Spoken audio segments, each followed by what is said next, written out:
y'all in a clapping mood. Give it up for our wait staff. Hey. They're busting their butts out here. Right? You gonna feel fit well? Yes. Yeah. That was gonna be. Somebody like hard as hell back there. They don't tip at all. Yeah, tip well. So we got one more person, all right? Then we got a special guest. All right, we got one more person. We got a special guest. Everybody feel last, but not least. All right, yes, ma'am. You ready for your last? Yes. Give it up. Who's right?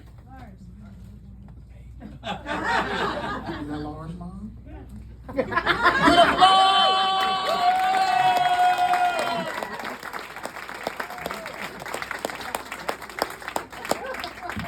Thank you. Listen, I had a bit of an awkward situation the other day. I was at the gas station. I got 2 items, all right? A 3-pack of condoms and a vanilla Coke. I get up to pay for it. Cashier makes small talk, says, "Hey man, got any big plans?"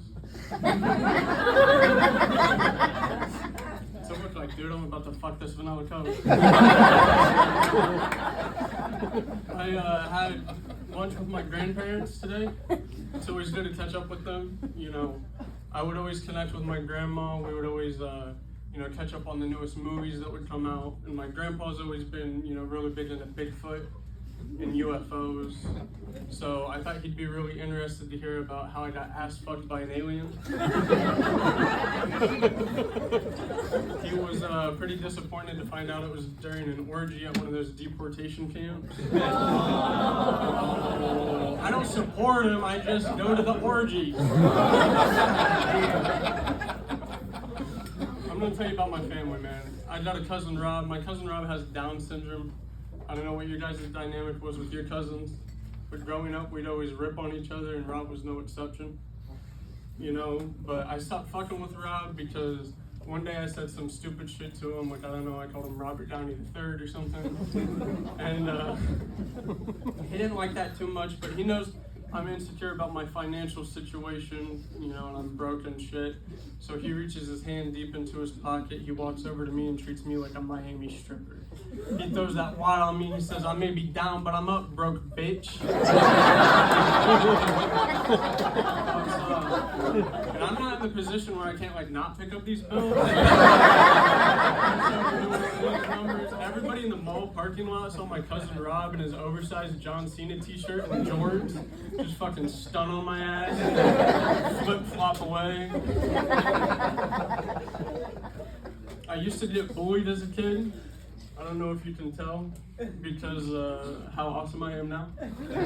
But I would get bullied for 3 main reasons. One, I've always walked on my toes. And historically, this has been a really big fucking deal to everybody other than me. And the second reason is I had a bad speech impediment with my R's, L's, and S's. Pretty fucking inconvenient considering my name's Lars.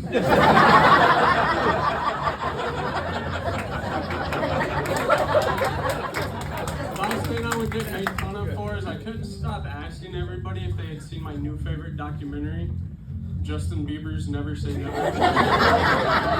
Homies hadn't gotten around to it just yet. But, things got real bad one day. I went to my mom, I was crying. I was like, "Mom, the kids are saying mean things."